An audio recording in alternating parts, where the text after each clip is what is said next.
Free your mind now. Be part of People's Pan-African Parliament, the Pan-African Pyramid Debate with your speaker, Andrew Irumba Katusabe.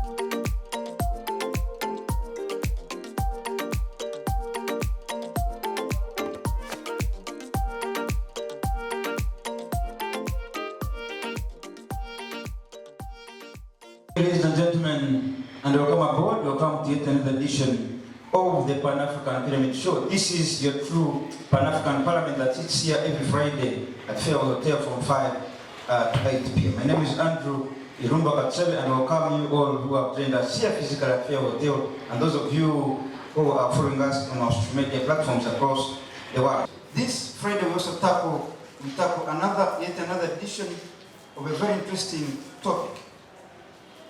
Ladies and gentlemen, COVID-19 came just 2-3 years ago, but the attention it's been given, it's actually called a global pandemic.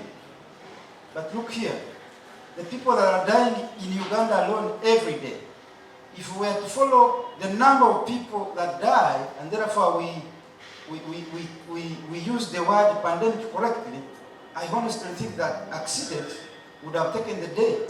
We want to really look at it in a perspective, in a Pan-African perspective. Which one is a pandemic? If you know the meaning of pandemic, which one should be the pandemic in Uganda?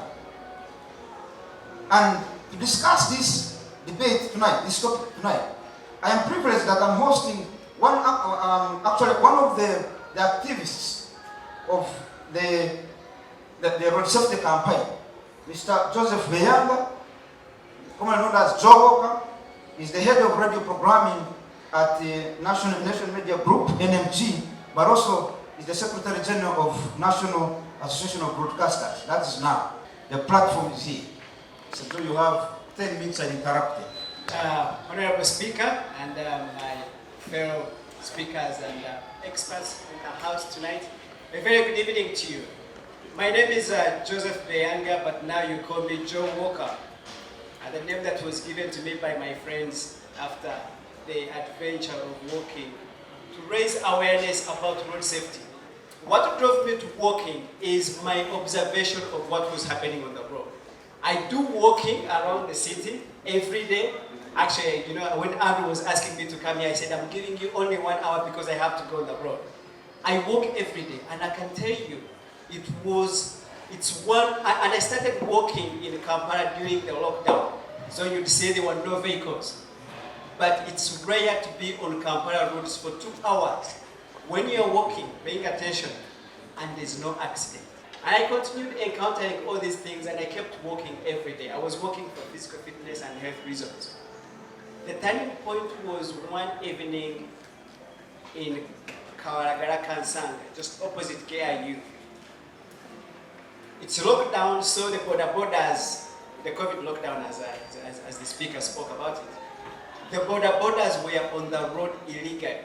So this border is carrying 2 ladies, looked like a mother and daughter, and the daughter was carrying a baby. So that you could say 3 generations were on a border.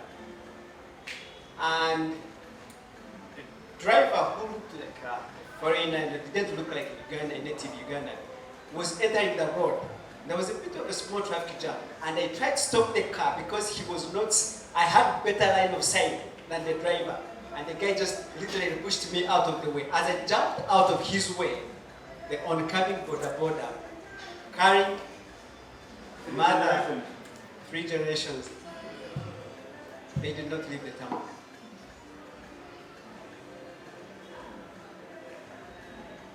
And I came back to the office. I went through all the reports that we normally report, what are the causes of the accident. Then, lo and behold, we are there staring it in our faces. 71% of the accidents are caused by reckless driving and careless driving. So it's me and you killing people, for lack of another word, intentionally, for fun. And I said we can do something about this. It's not, most of the time we sit back and we say, what's the government doing? What's the police doing? No, but how are you driving? So I said, let me raise awareness on individual responsibility.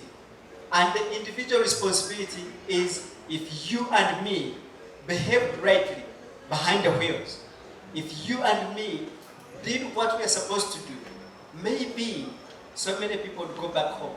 That mother would have gone back home with her daughter and grandchild alive and no injuries and no death. My name is Baguma Richards. I'm the Acting Executive Director at the Civil Society Coalition on Transport. Road safety is involving small people. They are the ones who are dying. The common man, it does not matter whether you are 4,000 or 10,000, you cannot amount to a pandemic. The president comes out and starts saying, we put cameras here, the police should be on the road.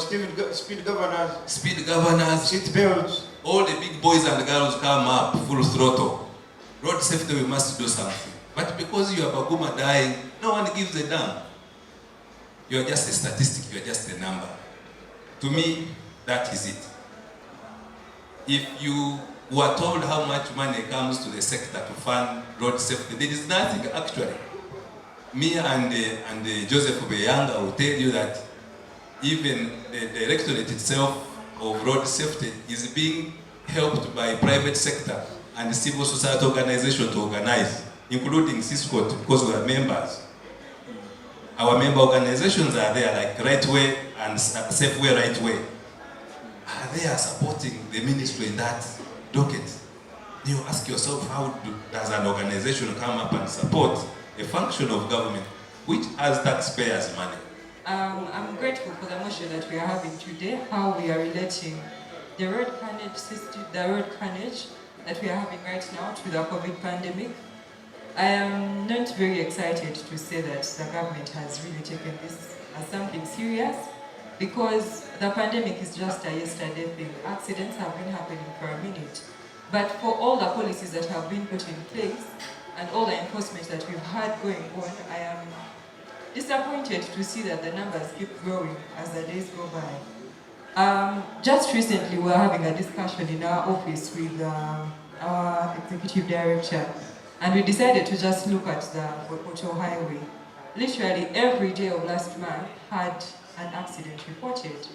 And we were just having a debate in office and wondering what is very new about the Okocho Highway. Has the road just become bad? Are the cars on the road new? Are the people using the road new? And there's literally nothing new, just that we are more reluctant, or our enforcement officers are not taking our life as serious as it used to be back in the day.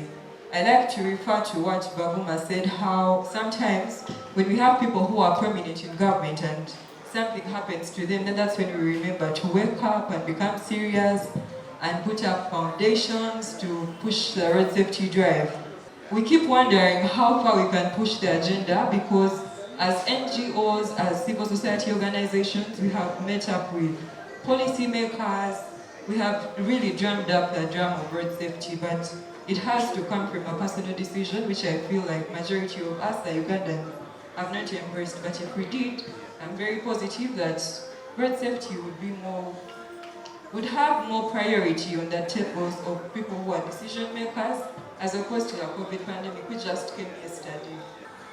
I think as a society, we just need to start cautioning and questioning our behavior, and this cuts across all our lives. We behave like animals. Who of you is cautious on how they litter? You see? You'll see people throwing bottles through their cars. So I think as a society, we just need to start questioning own behavior in all aspects. Just like I talked about the thing of littering and so on. How we have laws. Do we take that extra step to respect the laws? Do we know the laws? Surprisingly, you'll find people who abuse laws are the people who are literate, not even the literate. When I was growing up, like Joe said,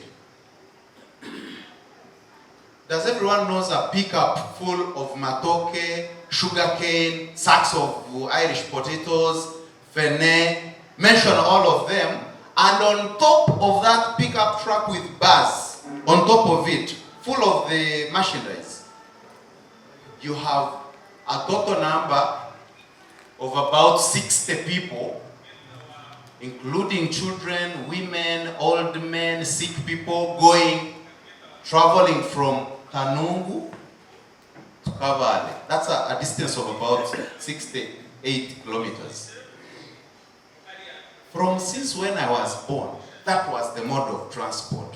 Yes. But let me warn you, rarely did we hear Fatal accidents. that there are fatal accidents. So it takes me back to the behavioral issues.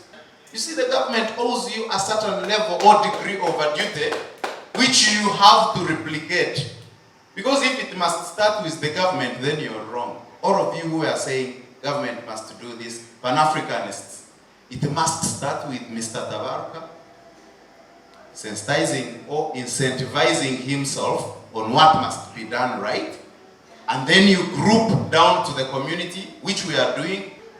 If each of you can impart this small understanding of the road safety knowledge that you have to your children, to your wives and husbands, to your immediate family, and then your entire village, then the job is well done. There's nothing we need to do to come here again and gather and go back and take tea or stuff. Begin with your names and Yeah, my name is Nyapo Nyabuzoka. I'm the president of the African People's Alliance. Our aim is to rebuild the identity of Africans wherever they are. So the question is, what do we need in Africa? What do we need to do? What shall we do to these rampant accidents that take place? And in a way, you're trying to, of course, compare them with a pandemic. My humble wish would be that we need a cultural paradigm shift in the way we perceive things, either the riders or the people in general. And the perception is that the culture has to derive, it has to really shift completely. I have a colleague of mine is in Ireland, and he was telling me that even if the person, you're the only one driving on the road, as long as you reach the traffic lights, you will have to wait for the green. So guess what, you can proceed. We don't have that in you. We don't have it here in Kampala. Go to Wandegere. You're the only one on the road, you just cross. And you know the implication of that? We have not embraced the culture of discipline. And the solution here we have, someone like mentioned that we have a choice. Yes, we do have a choice. We do have a choice. And let me tell you, the biggest decision we can ever make is to have the ideation of things that can work for us in Africa. Let's embrace things that can work for us. Let's not look at the US. Yes, they invented the traffic lights. Have they worked for us in Kampala? We still use the police officers on the traffic lights. What does that imply? So the concern is, can we have ideas that are built and embedded in the way Africa is developed? So I summarized the solutions in 4 letters in the word safe. So when we write it in descending order, starting with S going down, for those who are taking notes, safe, S stands for self-management. So A stands for I acknowledge the importance of your life. F stands for faith, excitement. While you're using the road, why do you need to use all that excitement? And then E is exercise patience. thank you so much.